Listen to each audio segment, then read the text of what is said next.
Welcome to a order flow video.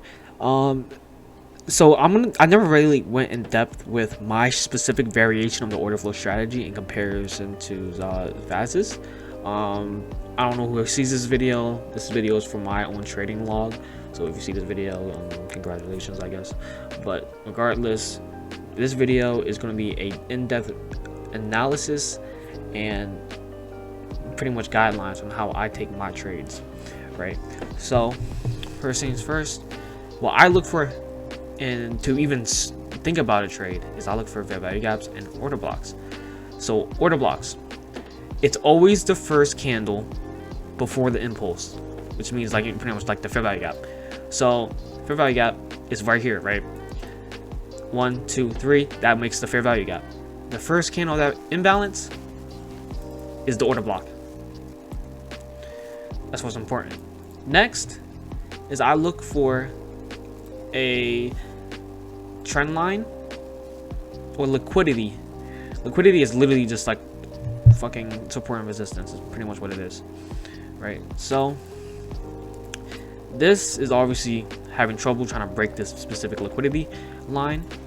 Goes down, breaks it, right? And then it confirms it's a liquidity line because it goes back down and retests it and then continues its trend upwards, right?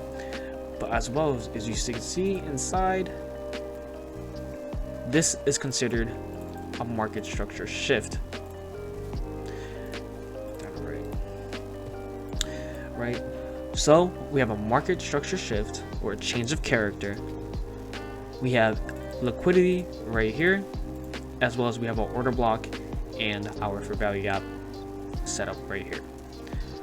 So next, what I would do, pull up my Fibonacci, put it from the very top to the very bottom. What we're looking for, we're looking for sells.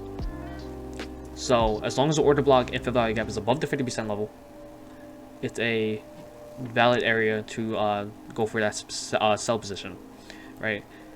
And here's another thing. It does not matter on the 15-minute chart that, oh, it looks like it's going for an uptrend. That doesn't matter. We're looking for the 4-hour. This is the stronger bias, and we're going to follow the stronger bias, right? And same thing with the 1 hour.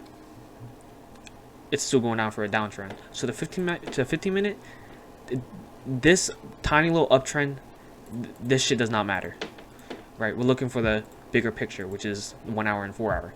And I only trade 3 time frames, right? So we have a market structure shift, as well as we have a liquidity break. And when you're on the funded account, you want A1 trades and A1 entries, right?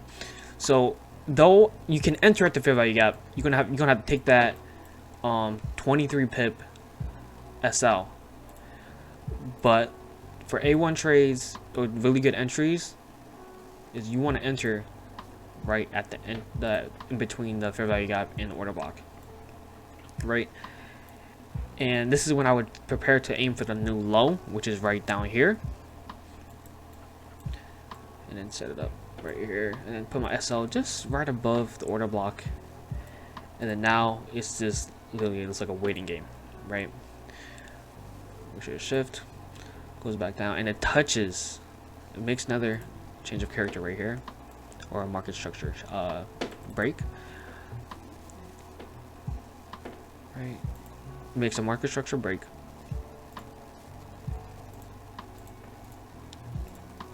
and then it touches the fair value gap.